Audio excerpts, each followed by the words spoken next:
For more of this kind of content, you can subscribe to the channel, like the video, and leave a comment.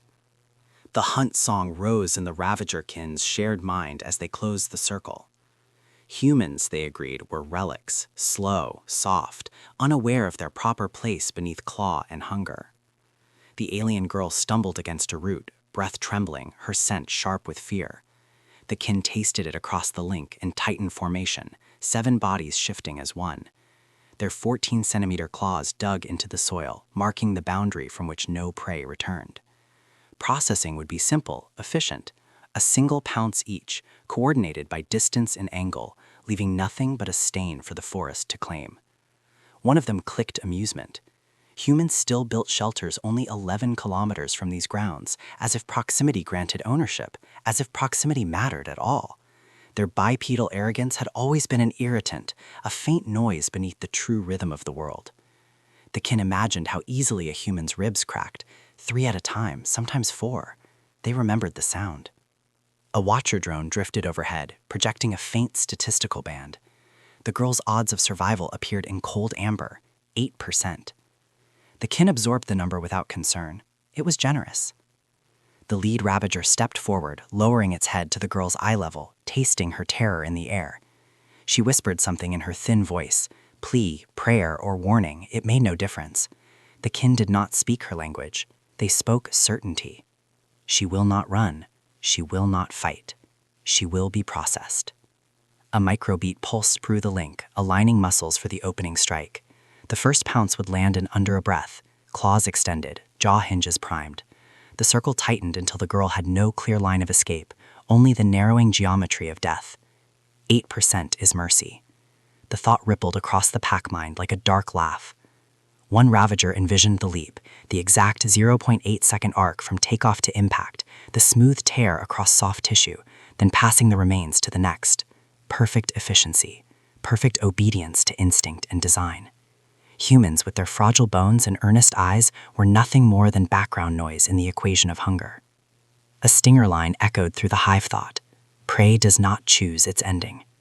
The pack shifted weight, ready. Yet something flickered at the edge of vision, an outline where none should be. A lone human stood behind the girl, posture steady, gaze level. The kin tasted no fear from him, only stillness. Annoyance rippled through the link. A relic had stepped into the circle without invitation, placing himself between prey and rightful predators. Primitive, irrational, an animal defending another animal. The pack prepared to sweep him aside with the girl, 2 bodies instead of 1, no difference in the final measure.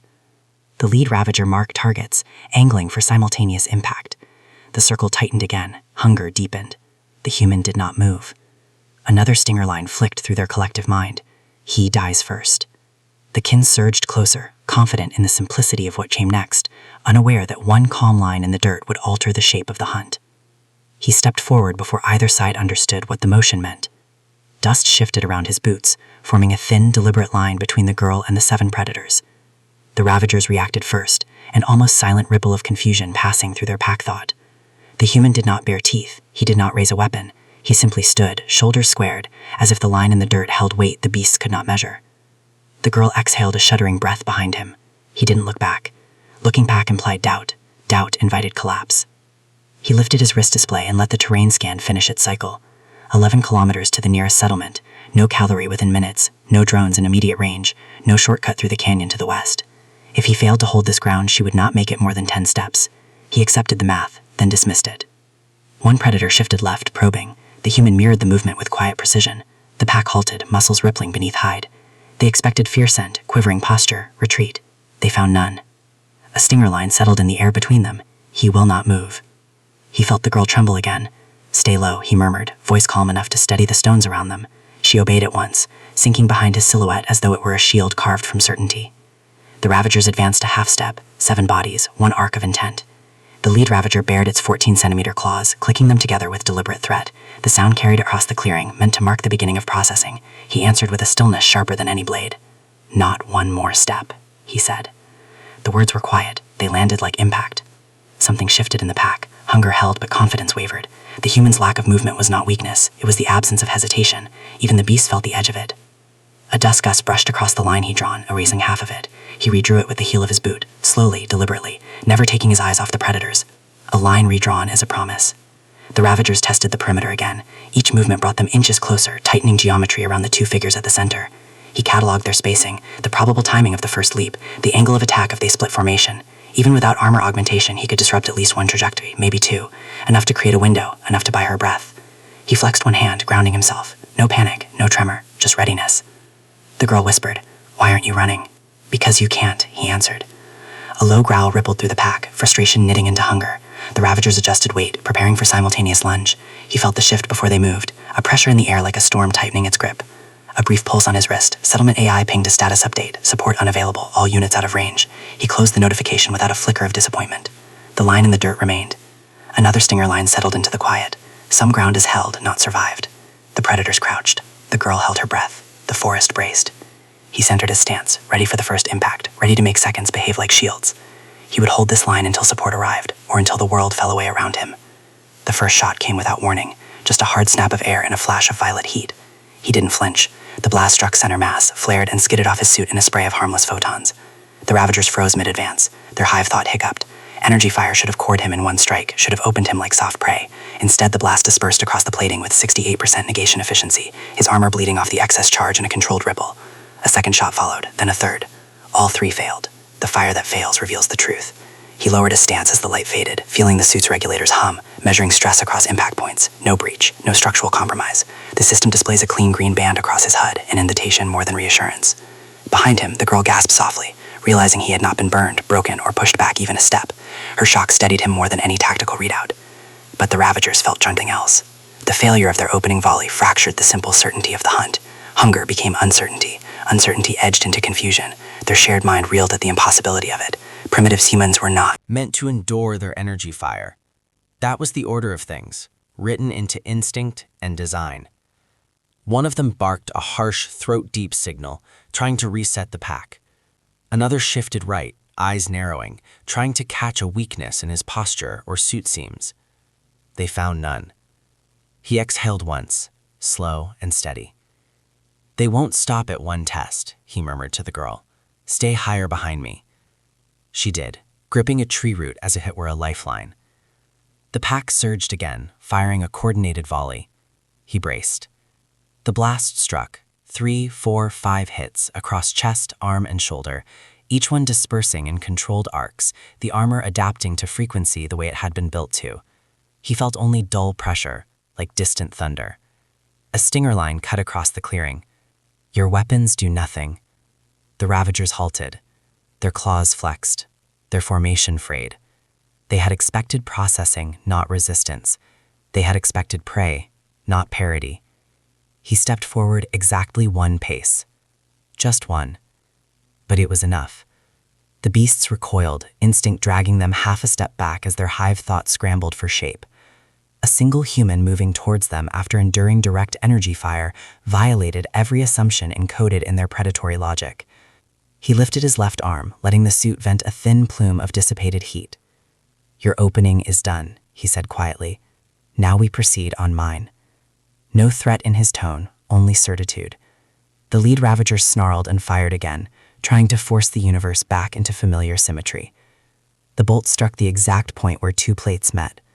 Armor readings dipped, then stabilized. 68% negation. Again. Predictable. Reliable. He rolled his shoulder to clear residual vibration. "Not enough," he said. The girl whispered, "How are you standing?" "Because they expected me to fall." Something cracked inside the pack mind, not bone, not sinew, but confidence. Their fire had failed. Their control of range had failed. Their opening calculus had failed. And the humans' calm, surgical stillness told them the next phase would not belong to them. He drew a measured breath, centering himself for acceleration, feeling the moment tilt. The first reversal had begun, and the Ravagers felt it before they understood it. He stepped forward again, and the hunt turned. He moved before the Ravagers could decide whether to fire again. A single inhale, a shift of weight. The earth tightened under his heels. Then he launched. The suit's servos kicked with controlled violence, propelling him forward hard enough to blur his outline. The gap between him and the pack, almost 6 body lengths, collapsed in 0.8 seconds, exactly as the system had predicted. The Ravagers had expected a retreat. They had prepared the geometry of the hunt around it. None of them had modeled a human charge. Hunger meets velocity. Velocity wins. The lead Ravager panicked first, its back legs slipping as the pack mind scrambled to rewrite the threat map. According to instinct, prey moved away, predators closed. When prey moved towards them, fast, direct, unhesitating, the entire sequence of rolls fractured. He hit the ground once mid-burst, using the impact to redirect momentum. Dust spiraled upward in a cone behind him. The girl saw only his afterimage. The Ravager saw only a distortion tearing through their perimeter. He reached the front two beasts before they could widen spacing. Their formation had been built for encirclement, not to receive a frontal assault. He drove a shoulder into the closest Ravager's chest, not to damage it, but to break its footing. The beast stumbled sideways, smashing into a second. Geometry collapsed. Lines of attack tangled. He moved again before either could recover, redirecting his momentum into a pivot that placed him inside their radius, the most forbidden space in the pack's instinctive noddle. No prey survived there, no prey chose to be there. A stinger line cracked across the air. I choose this range. The Ravagers recoiled, the pack mind segmenting into overlapping commands, attack, retreat, regroup, flank, but none aligned quickly enough. Their unity, so lethal at distance, faltered when forced into reactive footing. He ducked beneath a swipe of 14-centimeter claws, feeling the wind shear above his helmet. Another beast lunged. He rolled under its arc, using the motion to reposition between two attackers. That movement alone forced three of them to halt mid-pounce, unwilling to strike their own. He didn't strike back, not yet, not in this phase. Behind him, the girl watched in silent disbelief as he used nothing but speed, angles, and grounded intent to unmake a formation bred over generations. The lead Ravager tried to reassert dominance, firing a point-blank burst in desperation. He twisted aside, letting the bolt sear through a tree trunk instead. Bark exploded, heat washed across his plating, no breach. He straightened, breathing evenly. "Your timing is broken," he said. The words hit harder than the impact. Ravager understood dominance, distance, hunger, but they didn't understand being outpaced. They didn't understand prey rewriting the hunt. He accelerated again, a quick two-step burst that forced the nearest beast to retreat threefold strides. Retreat was contamination. It echoed through the hive thought like a wound. The girl whispered, "You're controlling them." "No," he answered. "I study on the pack. I'm controlling the space." Another step forward, another collapse of their confidence. The Ravagers hesitated for the first time since the encounter began, the vast machine of instinct stuttering under a force it had never been designed to face. Velocity had answered their hunger, and now the clearing belonged to him. He felt the shift before the first strike landed, a tightening of air, a surge of instinct from 7 directions. The Ravagers committed, all hesitation burned away. He moved. The closest beast lunged low. He stepped into its path, not away, driving a palm heel strike beneath its jaw. The impact folded the creature's airway and snapped its momentum sideways. It hit the ground, dazed but alive, one down. A second Ravager came from the right, claws extended in a wide arc meant to shear through bone. He pivoted just inside the swing, letting the 14-centimeter claws pass inches from his ribs. He drove his elbow into his sternum, once, twice, hard enough to slam it into a tree. Bark exploded. The creature slid down, stunned. 2. A heavy impact struck his left flank before he could fully reset. Pain roared up my side. Something cracked. 3 somethings. The HUD flashed a warning. Rib fractures detected. He exhaled once through clenched teeth. Pain was information, nothing more. A stinger line sharp in the air. 3 broken ribs do not decide the outcome. The third Ravager pressed the attack, jaws opening wide. He stepped under the bite and used the beast's own mass against it, hooking its forelimb and slamming it over his hip. The ground shook as it landed. Before it could rise, he pressed a boot to his shoulder and held it there, not breaking anything, simply ending the threat. 3 down. The remaining 4 hesitated for half a heartbeat, long enough for him to choose the next angle. He burst forward, ribs flaring in protest, and struck the 4th beast with a controlled knee drive. The force staggered it back into the 5th Ravager.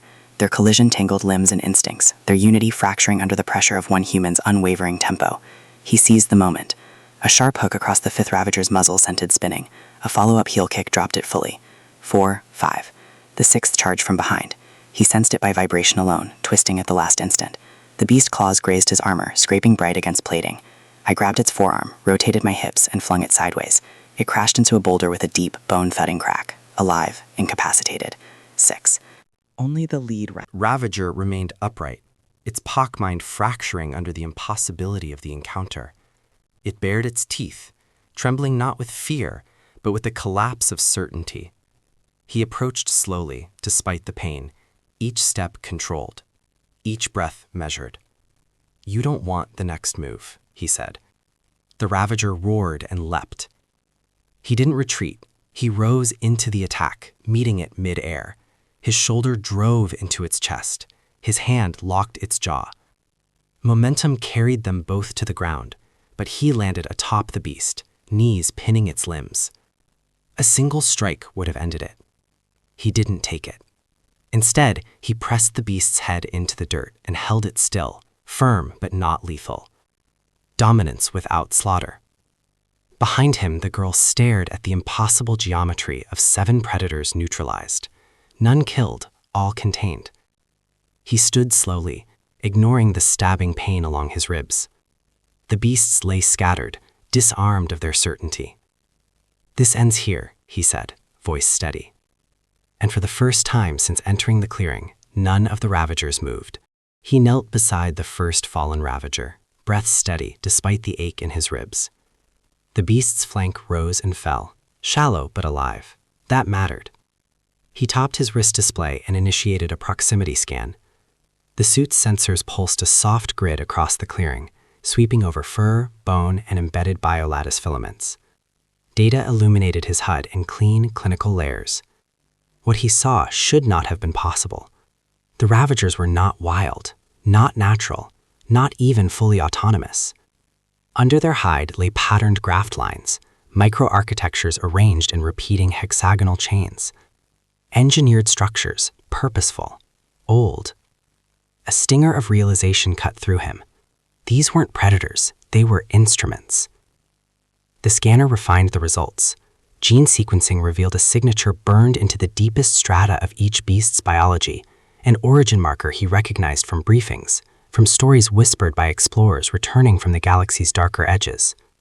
Prime brood architecture, the architects of hunting empires, the empire that prototyped entire species to test a world's strength. He exhaled slowly, letting the weight settle. Behind him, the girl approached with hesitant steps. "Are they dying?" "No." He adjusted the pressure of his knee against one unconscious ravager's shoulder, stabilizing it. "Their injuries are controlled. They'll recover." She blinked, startled. After everything they did, why save them? He didn't answer immediately. While scanning, he moved to the next beast, running 2 fingers gently along its jawline to feel for fractures. Nothing fatal, just shock and bruising.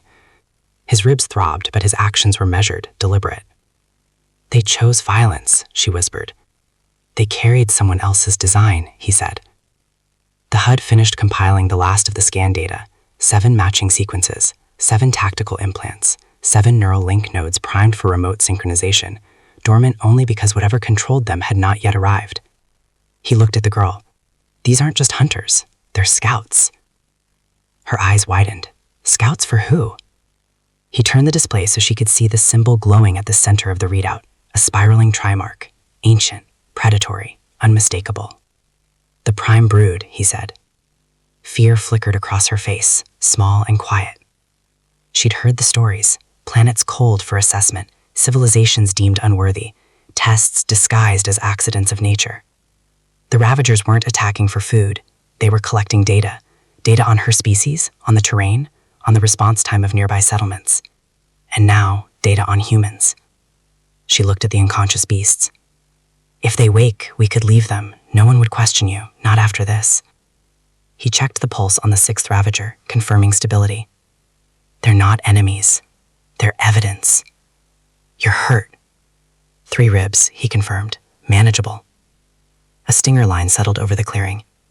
Mercy is the line between us and the prime brood.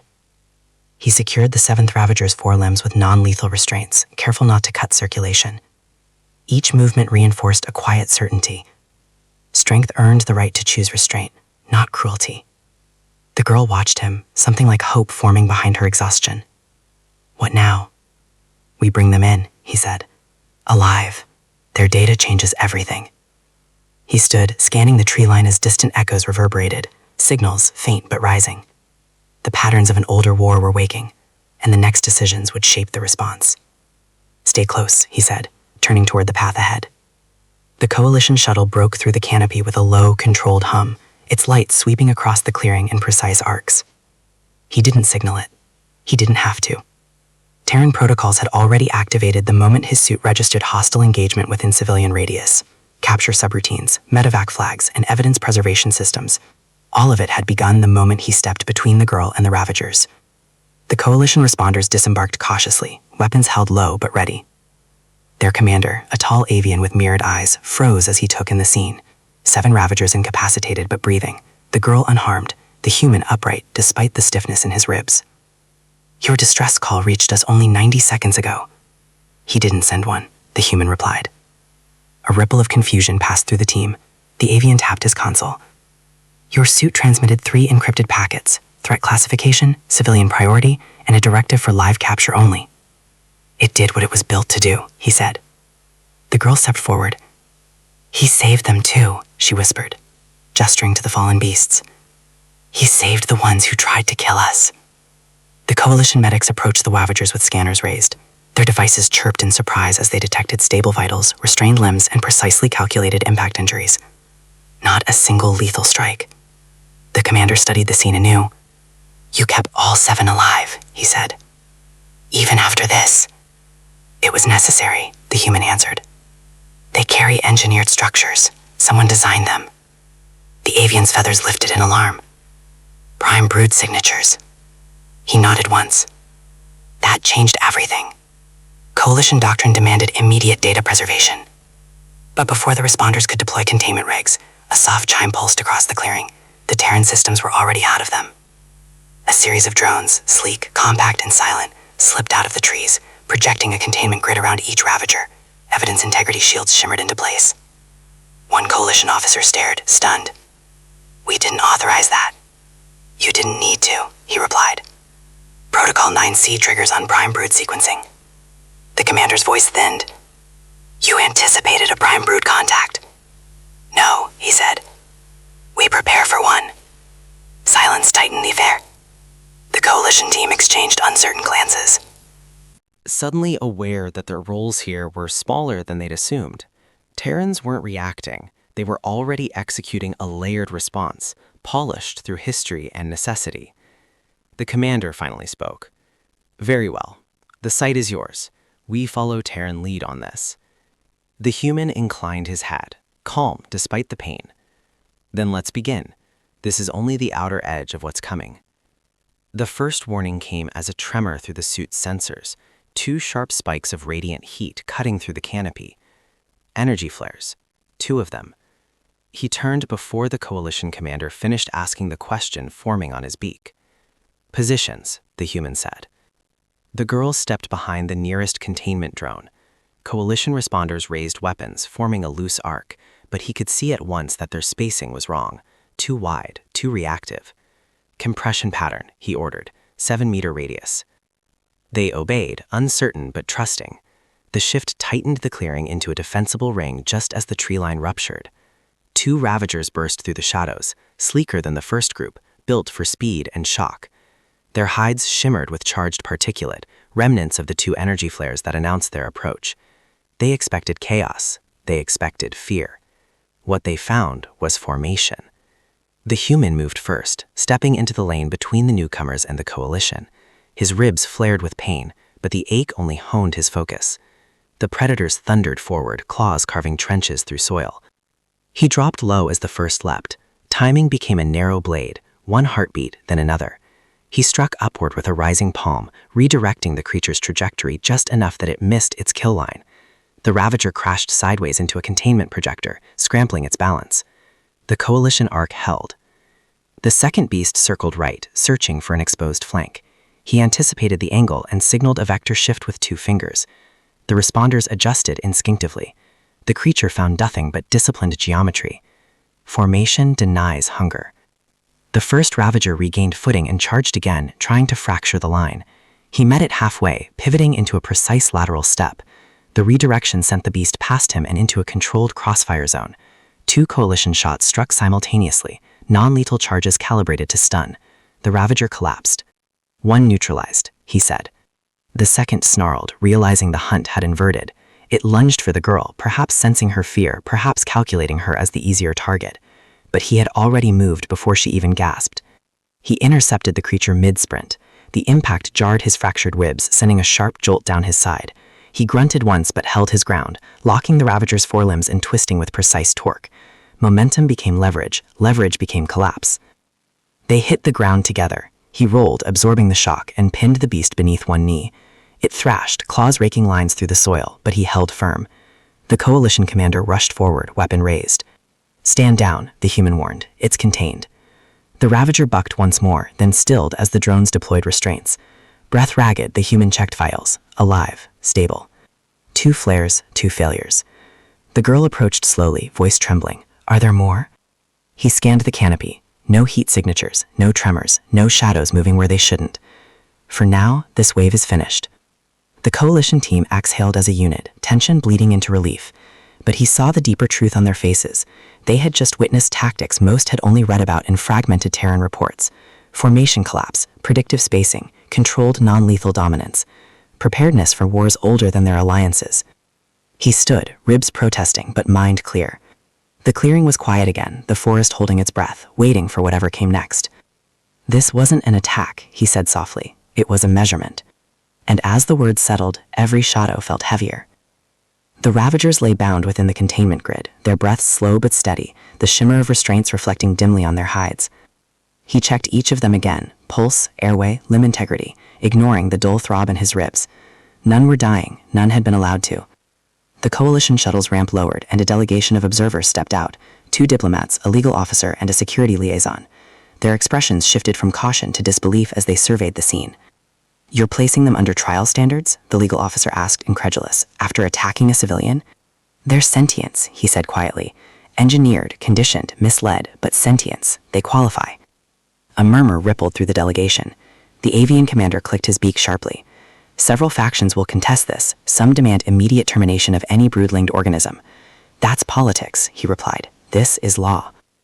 The girl watched from the edge of the loading ramp, wrapped in a thermal blanket. She still looked small against the forest's shadowed backdrop, but her breathing no longer shook.